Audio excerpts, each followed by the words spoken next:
Hello, welcome to Living Life with Purpose. I'm your host, Phil Foster. I want to talk to you about something today that I don't think I've ever talked about with you on these Living Life with Purpose videos.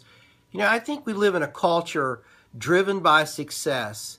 Can I say it this way? I think we live in a culture where people worship success. I mean, it's not that success is inherently wrong in and of itself. It's just when we place it on a pedestal, we make it more than it is. I mean, think about in sports world, sometimes when the team wins a conference title, they tear down the goalpost and carry the coach off on their shoulders.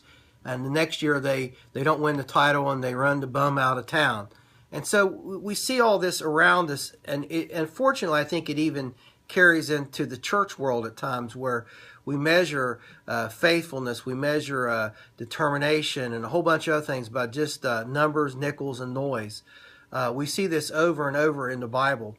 And so today I want you to take a step back and just think about what I'm talking about, because sometimes success isn't always determined by the final outcome. I mean, what happens when you lose? How do you pick up the pieces and move on?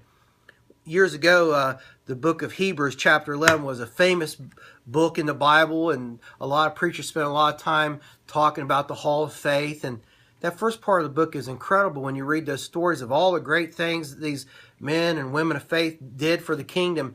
And unfortunately, a lot of them stopped short and they never finished reading the rest of the chapter. Well, maybe they did, but they didn't tell the other side of the coin.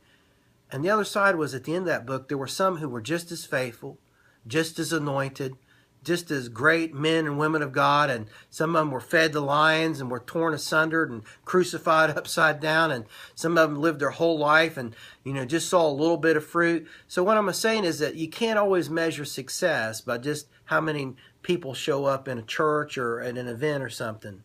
So what happens when we don't win the game? Well, just stay faithful, get before the Lord and spend time with Him, stay in the Word, and ask God to show you if there's some things you need to work on or tweak or change.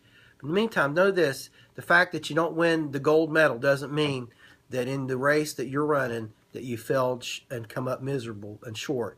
Let me tell you something: if God's for you, who can be against you? Well, anyway, I'm going to hit the pause button for today. So until we get together next time, may God bless you, and hey, have a great day.